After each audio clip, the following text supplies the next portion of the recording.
इनेलो supremo और 5 बार हरियाणा के मुख्यमंत्री रहे स्वर्गीय ओम प्रकाश चौटाला लाखों लोगों के दिलों में हमेशा बने रहेंगे। उनकी याद में आंसू बहाने वालों का कमी नहीं है। उनके अंतिम दर्शन करने हजारों की संख्या में लोग देश के विभिन्न इलाकों से पहुंचे। इनेलो नेता से जुड़ी यादें लगभग सभी लोगों के दिलों में हैं। उनकी यादों को ताज़ा किया इनेलो के राष्ट्रीय प्रवक्ता अश्विनी दत्ता ने। उनके पल पल की जानकारी दी। उन्होंने बताया कि इनेलो के राष्ट्रीय प्रवक्ता हरियाणा के लगभग सभी गांवों में कई बार गए और लोगों की ज़रूरतों को पूरा किया, उनकी समस्याओं का समाधान किया। किस तरह से जीते थे, किस तरह से उनकी विचारधारा थी, इनेलो प्रवक्ता ने विस्तार से जानकारी दी। सुनिए आप भी। ऐसा शेयर करना चाहेंगे? हाँ, कुछ बातें मैं ज़रूर बताना चाहता हूँ आपके टीवी के माध्यम से, क्योंकि आपका टीवी सर्वश्रेष्ठ है हरियाणा पंजाब में।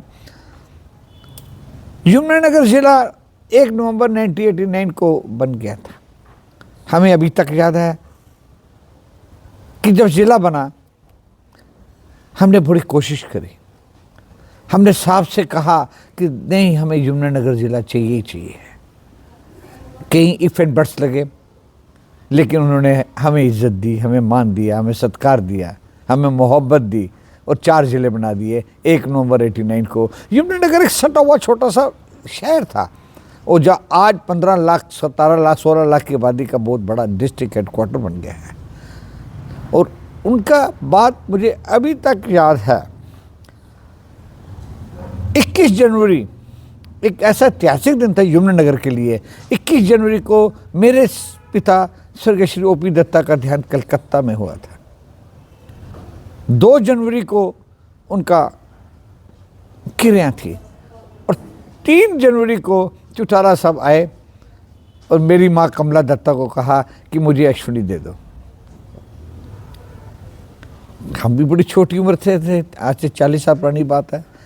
मुझे ले गए, मुझे वहाँ ले गए जहाँ मैं डिज़र्व भी नहीं शायद करता था। हर ऊंचाइयों पे ले गए मुझे, कहाँ ले गए, मेरी पहचान बना दी उन्होंने। चौधरी ओम प्रकाश चौटाला 21 जनवरी आज यमुनानगर सारा शहर याद करता है कि 25 साल लगातार ओम प्रकाश चौटाला जी और तिलक राज चड्ढा जी, मैं ज़रूर कहूँगा, जो मुकद्दर कॉलेज के वेस्टर्न प्रिंसिपल थे, ये इन्होंने आना, घर में हवन करना, शहर के बीच के लोगों से रहना और चले जाना। कहाँ मिलेगा? उनको कहने की ज़रूरत ही नहीं होती कि 21 जनवरी बेसिकली दत्ता साहब की बरसी है। वो आप ही आ जाते थे और आके बेसिकली हमारे परिवार के बीच में बैठते थे। उन्होंने जब चीफ मिनिस्टर थे गुजरात भेजा, अहमदाबाद, मुख्यमंत्री शरद पटेल साहब थे, तो उस टाइम पंजाब का इलेक्शन चल रहा था। तो मुझे पटेल साहब ने पूछा कि 13 सीटें हैं अश्विनी में, कि जी हाँ। कहते कौन कहाँ से जीतेगा और कितनी सीटें अकाली दल लेगी, कितनी कांग्रेस लेगी। मैंने जो मेरी बेस्ट टू माई एबिलिटी थी, because I was in journalism, मैंने उनको बता दी कि 13 सीटों में ये जीतेंगे। और खुशकिस्मती मेरी कि वही रिजल्ट कुछ दिनों के बाद आ गए। और जब वो रिजल्ट आए, उनको 15 दिन बाद एयरपोर्ट पे चौटाला साहब मिल गए। चौटाला साहब ने कहा, भाई वो कौन था लड़का, वो कोई ज्योतिषी था या क्या था? कहते जी बस वो हंस के उन्होंने टाल दिया कि वो मेरा अजीज था। इलेक्शन था वर्ष 2000 में। वीना छिब्बर जी अम्बाला से चुनाव लड़ रही थी बीजेपी की तरफ से। अटल बिहारी वाजपेयी जी ने एयरफोर्स का जो एयरपोर्ट है वहाँ पर उतरना है। मुझे चौटाला साहब हेलीकॉप्टर पे ले गए एयरपोर्ट पे, जो आपका नॉर्दर्न मोटर है उसके पीछे बेसिकली ग्राउंड था। तो जैसे ही जहाज़ उतरा अटल जी का, रेड कारपेट के साथ नीचे उतरे, साथ में चौटाला साहब के साथ प्रकाश सिंह बादल जी और मुख्यमंत्री धूमल साहब थे। उतरते ही दूर से कहते हैं, चौटाला साहब क्या हाल है आपका, सेहत ठीक है आपकी? उन्होंने हंस के कहा बिल्कुल ठीक है, बिल्कुल ठीक है बारपी साहब, बिल्कुल ठीक है। आते ही उन्होंने पटक कहा कि आप इसको जानते हो? तो मुझे कहाँ से जानते थे? कहते ये अश्विनी है, इसके पिताजी भी जर्नलिस्ट थे बहुत पुराने। जब अंदर जाने की बात हुई, कौन जाने देगा मुझे? जब मुझे रोक लिया एनएसजी ने, नेशनल सिक्योरिटी गार्ड ने, मेरा हाथ पकड़ के लेके कहते नहीं ये झूठ जाएगा अंदर। वो ऐसे व्यक्ति थे। मुझे बादल साहब के पास जब जाने का मौका मिला, उन्होंने कहा कि अश्विनी तू पंजाब का इलेक्शन ड्यू है, तू आ जा और जर्नलिज्म का काम संभाल, प्रेस एडवाइजर। मैं कहा सर वो मेरे हाथ में नहीं है, मेरी अपॉइंटमेंट तो ओवर का घोटाला ही करेगा। तो वो ऐसे व्यक्ति विशेष थे कि उनका मुकाबला ही करना। यमुनानगर उनकी देन क्या, आते थे, मिलते थे, सुख दुख था। मुझे अभी तक याद है किसी की क्रिया, जैसे सुरेंद्र मेहता के फादर की क्रिया थी, वो सबसे पहले पहुंच गए। कहने को उनको पता चलने की जरूरत थी, कहाँ कहाँ नहीं जाते थे, किधर किधर नहीं जाते थे। ओम पावा जी के यहाँ ऐसा कोई हादसा हुआ, वहाँ पहुँच गए। दर्शन लाल जैन जी की बात, जो आरएसएस के चीफ थे, जो अटल जी के और अडवाणी जी के थिंक टैंक थे, आरएसएस के बॉस थे, जब ये मुख्यमंत्री बने उनका पहला दौरा यमुनानगर में था।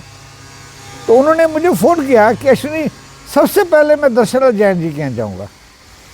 क्या बात थी जी। और जैन साहब भी उनको देख के खुश होते थे, बिठाते थे, चाय पिलाते थे। मैं एक वर्ष बताऊँगा शारदा साहब आपको बात। जैसे वो मुख्यमंत्री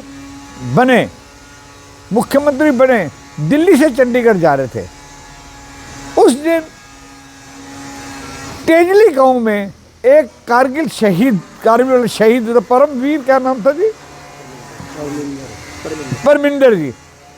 फोन आया कि अश्विनी मैं सबसे पहले तेजली गांव जा रहा हूँ, चंडीगढ़ नहीं गए, उसके लिए पहले यहाँ आके बेसिकली श्रद्धांजलि देके चले गए। ऐसा व्यक्ति कहाँ से मिलेगा? कहाँ है ऐसा व्यक्ति? किसके नज़दीक? हर व्यक्ति कहता जी वो मेरे नज़दीक थे, हर व्यक्ति कहता मेरे नज़दीक थे। मैं कहूँगा वो लोगों की धड़कन थे। और आज आंखों में आंसू आ जाते हैं ऐसे व्यक्ति को देख के, सुन के, समझ के। वो एक हमारे पॉलिटिकल गुरु नहीं, हमारे घर के बड़े सदस्य भी थे। मैं अपने सच्चे मन से, अपने बेटे के तरफ से, अपने ग्रैंड चिल्ड्रन की तरफ से उनके चरणों में श्रद्धांजलि देता हूँ, और भगवान उनकी आत्मा को शांति दे और उनके परिवार को ये दुख सहने की हिम्मत दे। यमुनानगर मुझे अभी तक याद है, थर्मल प्लांट का उद्घाटन, यमुनानगर सुपर थर्मल प्लांट का पावर प्लांट का उद्घाटन Chaudhary Om Prakash Chautala as a chief minister किया था। देन आफ्टर उन्होंने मिनी सेक्रेटेरिएट का उद्घाटन चौधरी ओम प्रकाश चौटाला ने किया था। देवीलाल हर्बल पार्क खिजराबाद में, ये इनकी देन थी। और उसके अलावा मैं एक छोटी सी बात आपको बताऊंगा भाई शारदा साहब। एक मरतबा मैं मुख्यमंत्री के साथ जा रहा था, ये देवीलाल शॉपिंग कम्प्लेक्स है इधर। उन्होंने मुझसे पूछा कि ये अश्विनी ये दुकानें क्यों खाली रहती हैं, जब आओ दुकान खाली है। मैंने कहा जी ये हमारे कुछ प्रशासनिक अधिकारियों के ना काम करने की वजह भी हो सकती है। इतने रेट लग रही हैं, कोई गरीब आदमी लेगा, कौन मिडिल क्लास आदमी लेगा तो मिडिल क्लास ही। उन्होंने पर्ची निकाली छोटी सी, शायद उनमें से मैं ही हूँ जो खुशकिस्मत देखी हुई, पर्ची निकाली अंदर से और वो लिख लिया, हम भूल गए। देखा जी 2 दिन बाद यहाँ पर पूरा डिपार्टमेंट आ गया और यहाँ पर करोड़ों रुपए की जगह बेसिकली लोगों को दे दी, जो भी लॉजिकल और मिनिमम प्राइजेस थे। शारदा साहब 15 जनवरी का दिन था, जब खाना खाया चौटाला साहब ने, उसके बाद आराम करते थे थोड़ी देर के लिए। जब आराम कर रहे थे, जब उठे तो एट होम करनाल था, जहाँ गवर्नर साहब होते हैं वहाँ एट होम वही होता है। तो मुख्यमंत्री साहब ने जाना था, जैसे बाहर निकले उन्होंने पूछा, प्रशासनिक अधिकारी खड़े थे, लोग इम्पोर्टेंट खड़े थे, कहाँ से जाना चाहिए? किसी ने कहा जी पिपली से, किसी ने कहा जी इधर से, किसी ने कहा। तो लास्ट में उनकी आदत थी मुझसे झूठ पूछते थे कि अश्विनी तू बता। मैं कह जी आप एक काम करो, वाया जठराना और इधर से जाओ, अच्छा है। वो चले गए, कहे अश्विनी ठीक कह रहे हो, चले गए। जब चले गए शाम को फ़ोन आया, कहता कौन सी जगह से भेज दिया, वहाँ तो गड्ढे थे। मैं कह दी इसीलिए मैंने कोशिश की थी कि आप यहाँ से जाओगे, लोगों का भला हो जाएगा। अगले दिन पैराकीट में उन्होंने मीटिंग बुला ली पिपली में, सारे प्रशासनिक अधिकारी आए, आपको हैरानगी और खुशी होगी, उन्होंने 15 दिन में वो सड़क को सारा डेवलप करके लोगों के लिए बल्ले बल्ले कर दी।